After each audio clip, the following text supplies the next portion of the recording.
attention, Poggi va attaquer. Poggi va attaquer. Il s'est mis derrière, il attaque tout de suite. Au pied du Poggio. Attaque de Tadej Pogačar. Filippo Ganna va devoir s'accrocher. Mathieu Van Der Poel est là. Il va devoir freiner. Attention, bientôt épingle droite. Et regardez Ganna, il reste à son rythme. La vision sur sa cible. Attention, ce petit virage là en dévers. Ça, c'est pas bon pour Ganna qui se met pour danseuse. À la relance, c'est plus compliqué. Il reste le cul sur la selle, Filippo Ganna. Mais il est là. Il est là encore, Filippo Ganna. Et Poggi doit se dire, mais je vais pas arriver à le détacher, Mathieu Van Der Poel.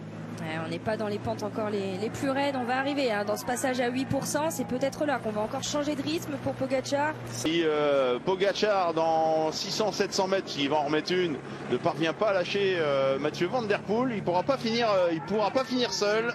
Quelle résilience de Filippo Ganna derrière. Comment il fait pour pas lâcher, pour pas craquer. Nouvelle accélération. Nous sommes dans les pourcentages les plus durs du Poggio. Et Mathieu Van Der Poel est toujours là. Grimaçant Tadej Pogačar. Ah, les deux sont à bloc. Franchement, Pogačar, il est pas à la muse là. Les mains dans le creux du sein de Van Der Poel. Et les tifosi qui vont pousser, qui vont aider Filippo Ganna, le pousser vocalement bien sûr. Je le vois arriver. Ah bah s'il rentre, il va contrer. Le contre de Van Der Poel. Il n'arrivera pas à le lâcher. En tout cas, Pogačar ne parviendra pas à lâcher Van Der Poel, car les 600 derniers mètres, il y a beaucoup moins de pourcentage pour aller au virage de la cabine téléphonique. Il n'y en a plus de cabine, mais on l'appelle toujours ainsi. Filippo Ganna qui va rentrer juste après la flamme rouge. 800 mètres et Ganna qui rentre. Et il va attaquer direct. Ouais, mais non. Là, il a besoin de souffler un peu, l'Italien. C'est normal. Devant Van Der Poel. Pas sûr que ce soit la meilleure position. Ganna, il va anticiper. Et ça, c'est 200-300 mètres pour récupérer. Ça, c'est bon pour Ganna. Et ça va se jouer entre ces trois. La 116e édition de Milan-San Remo. Mathieu Van Der Poel en tête. Tadej Pogačar en 3e position. Filippo Ganna au milieu. 500 mètres de l'arrivée. De ne pas lancer trop loin. Un sprint au bout de 6h20. C'est 160, 200 mètres maxi. Pogačar qui veut lancer de loin, il va vouloir. Oh, bien joué. Tel un pistard, un sprint décollé. Mathieu Van Der Poel qui va. Filippo Ganna qui fait l'effort et qui va emmener Tadej Pogačar. C'est loin pour Mathieu Van Der Poel. Est-ce qu'il va tenir jusqu'à la ligne? Il prend un vélo, il prend deux vélos. Filippo Ganna qui fait l'effort. Tadej Pogačar qui reste bloqué derrière l'Italien. Et Mathieu Van Der Poel qui décroche Milan-San Remo pour la deuxième fois de sa carrière. Filippo Ganna encore battu, mais il sera sur le podium. Et Tadej Pogačar, comme l'année dernière, va terminer 3e. Et surtout essayer de le surprendre sur un secteur ou dans un endroit pas forcément propice à faire mal, mais là on le voit, le vent est complètement de face juste avant. C'était pas forcément l'idéal. Là voilà, il va prendre vent de côté, vent de dos. Attention, ça tombe pour Poggi. L'inexpérience. Dépêche-toi vite. Poggi à la faute. Il a déraillé. Et Mathieu Van Der Poel va pas l'attendre, bien sûr. Et ça va rentrer vite derrière, Philipsen. Aïe, la voiture. Change de vélo. Change de vélo direct. C'est fini. C'est peut-être fini pour Tadej Pogačar. À 37 km 900 de l'arrivée. La pression de Mads Pedersen. L'inexpérience et une petite faute qui va lui coûter cette édition de Paris-Roubaix. Peut-être. Ça reste Tadej Pogačar. Là, on va voir si Tadej Pogačar n'est pas capable de boucher 20 ou 25 secondes. Le moment peut-être décisif. Il est resté sur le vélo, presque sur le vélo. En tout cas, pas une grosse chute. La roue avant qui a planté un petit peu, mais il n'a pas de chance dans sa chute. Ouais. Là, il y a une famille qui s'est fait des souvenirs. 2-12, on est passé à 18 secondes. Pogačar qui coince. Pedersen Van Aert. À 2 minutes, ça c'est le match dans ce petit groupe pour le podium. Il l'aperçoit dans cette ligne droite là-bas, il l'a vu. Mais c'est dur pour Pogačar qui doit le sentir. Qu'il perd du temps, qu'il bute, il pédale un peu avec les oreilles. 410 bornes. Oh, crevaison! Là. Et ben là c'est fini. C'est terminé. Mathieu Van Der Poel va remporter Paris-Roubaix. Bon, il reprend son premier vélo. Vai, ouais, bah là c'est fini. Là, on va partir avec 40-45 secondes de retard. Heureusement qu'il a 2 minutes d'avance sur le groupe Pedersen Van Aert. Ouais, je crois qu'il est résigné, hein, Pogačar. Il fait vraiment l'impression de quelqu'un qui joue la deuxième place. Hein. Jacques Brel a voulu voir Vierzon et il a vu Vierzon. Pogačar, il a vu voir Roubaix. Et il s'en rappellera de l'enfer du Nord. Mathieu Van Der Poel va aller chercher un 8e monument. 8-8 avec Tadej Pogačar. Rendez-vous la prochaine fois. Mais pour l'instant, il y a bien Mathieu Van Der Poel et les autres. Défié par Tadej Pogačar. Il peut grandir ce chiffre 3. Et comme Philippe Gilbert sur le ronde, s'arrêter. La présence de Tadej Pogačar qui bonifie, qui grandifie, qui magnifie la victoire de Mathieu Van Der Poel. Monsieur tout-terrain capable. Et on voit, il apprécie, chapeau Tadej Pogačar qui a quand même pris un gros risque en venant sur ce Paris-Roubaix. Mais voilà, quelle campagne de classique qui n'est pas terminée, hein, puisqu'on le reverra sur Liège-Bastogne-Liège, contrairement à d'autres acteurs des Flandriennes. On le reverra au mois de juillet, on le reverra au Lombardie. Non, chapeau, monsieur Pogačar. Ça y est, il est un vrai cycliste. Il a fini Roubaix. Tadej Pogačar, 2e de cette édition. Tadej Pogačar dans le Koberg, seul en tête, le champion du monde, avec une foule qui a répondu évidemment au rendez-vous de cet Amstel Gold Race 2025. 22 secondes d'avance au moment où il aborde cette ascension du Koberg, la deuxième de la journée. Il en restera une tout à l'heure. Tadej Pogačar a fait la différence, mais il n'a pas encore écrasé la course. Remco Evenepoel qui réagit avec Matthias Kelmose dans sa roue et qui va tenter de se rapprocher du champion du monde. Je ne sais pas s'il est en gestion, Tadej Pogačar, David, mais il ne creuse pas les écarts qu'il a pu creuser sur ses adversaires par le passé. Et si Tadej Pogačar n'était pas dans un si grand jour, et si Tadej Pogačar, après 230 km de course, commençait à ressentir les effets du ronde, les effets de Roubaix. 12 km à parcourir et 12 secondes de retard pour Remco Evenepoel et Matthias Kelmose. Il est juste là, Tadej Pogačar. Il est juste là, le champion du monde.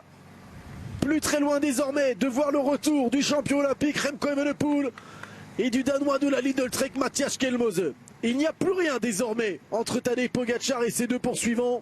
J'ai l'impression qu'il se relève. Il se relève, Tadej Pogačar. Alors c'est vrai qu'on a rajouté le Koberg et finalement il va avoir une importance à ce Koberg. Dont le sommet sera à 2 km de l'arrivée. Il est en train de se dire que ça sert peut-être à rien d'assister. Il n'a pas course perdue. Mais peut-être qu'il prend un petit coup au moral, hein, parce que par le passé, quand il est sorti comme ça, il ne voyait pas le retour de coureur derrière. Et là, la jonction va être faite entre Tadej Pogačar, Remco Evenepoel et Matthias Kelmose. Ils vont être 3 pour la victoire de l'Amstel Gold Race.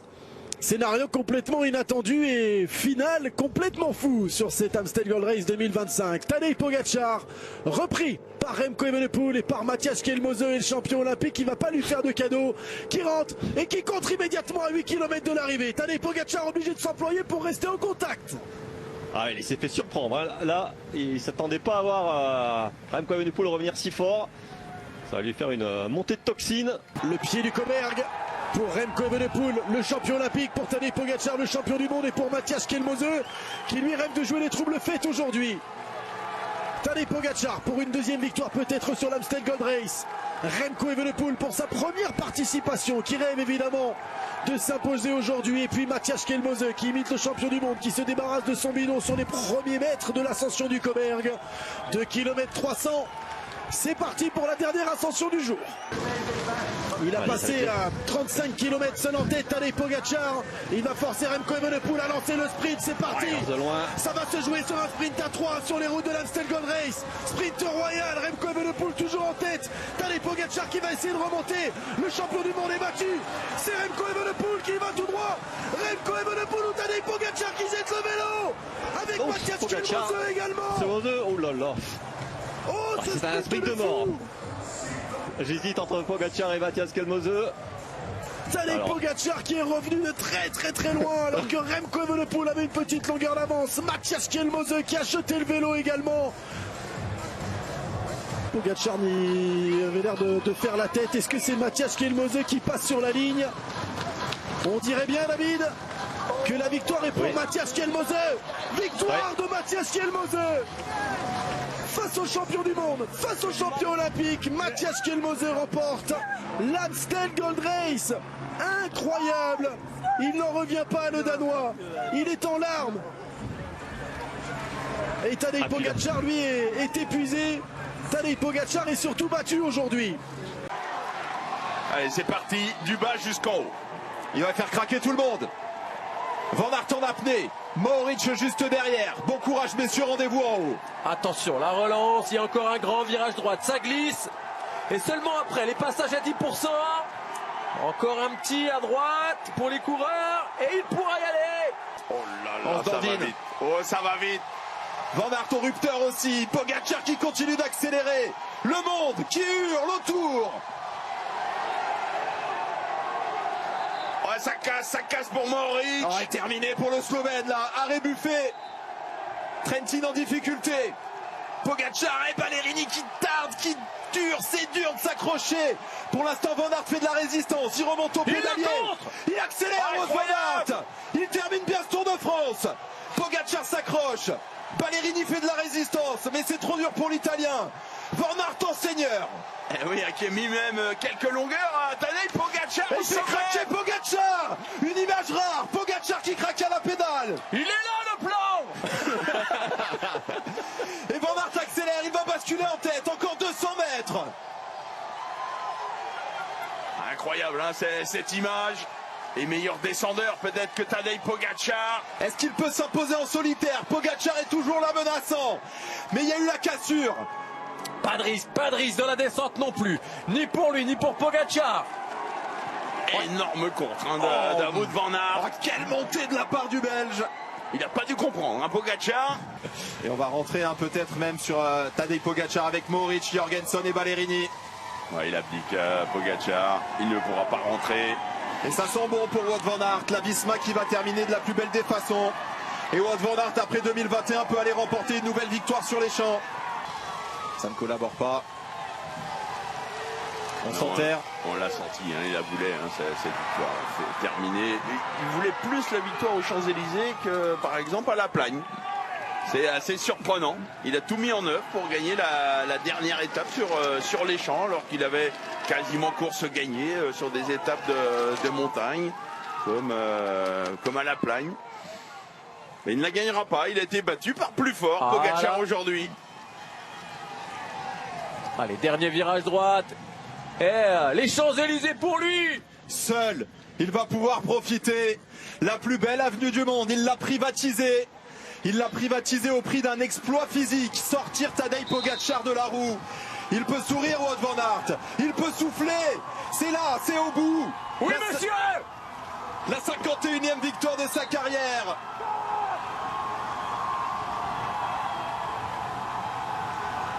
Toutes les souffrances qui remontent, ces blessures qu'il a cicatrisées, les critiques qu'il a essuyées. Aujourd'hui, il était fort.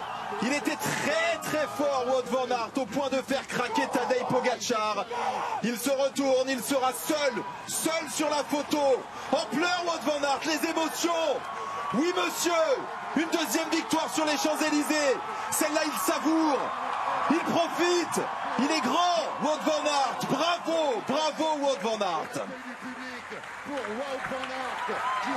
Et la signature, debout sur les pédales. Fallait attendre le 21e jour, Jackie. Allez, pour la deuxième place, un match entre Ballerini et Mohoric. Et ça va être Ballerini, le plus rapide de ce quatuor, qui va aller chercher la deuxième place avec certains regrets parce qu'il y avait la victoire pas loin, mais voilà, Wout van Aert était très fort et derrière c'est Tadej Pogačar qui lève le bras parce que oui, c'est lui le grand gagnant du jour, ce 4e Tour de France décroché.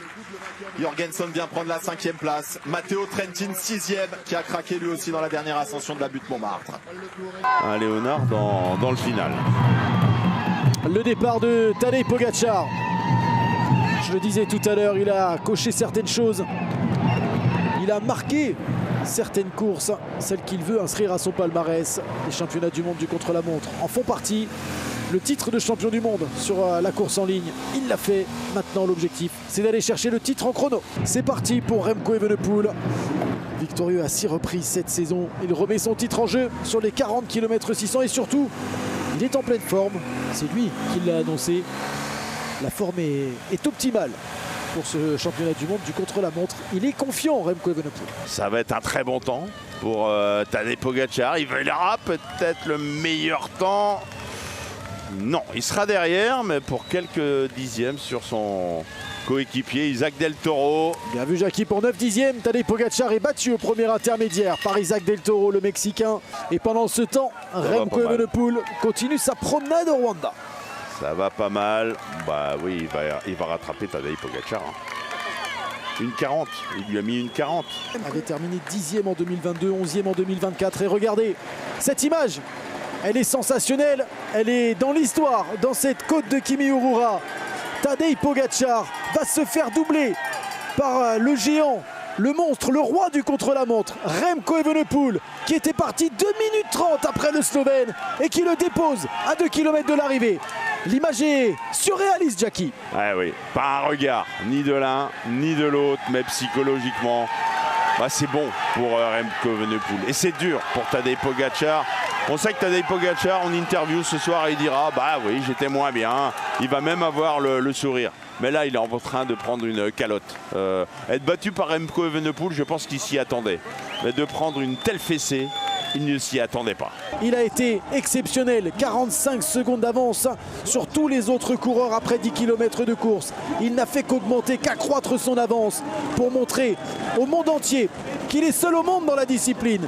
Remco Evenepoel est champion du monde pour la 3e année consécutive. Il a écrasé Tadej Pogacar. On attendait un duel, nous aurons eu une démonstration du Belge. Remco Evenepoel, seul au monde et champion du monde. Et derrière, c'est la médaille qui se joue. Ah, il va préserver la médaille de bronze pour quelques secondes, je pense, Tadej Pogacar. Au sprint, Tadej Pogacar pour terminer. Non, il ne sera pas sur le podium, le Slovène. Il y aura Jay Vine, l'Australien, sur la 2e marche, Ilan Van Wilder sur la 3e. Et pour un peu plus d'une seconde, Tadej Pogacar termine 4e. Il ne sera pas sur le podium. C'est un petit coup de tonnerre, un petit tremblement de terre. Tadej Pogacar qu'on espérait, qu'on attendait voir jouer le titre face à cet homme, ne sera même pas sur la boîte.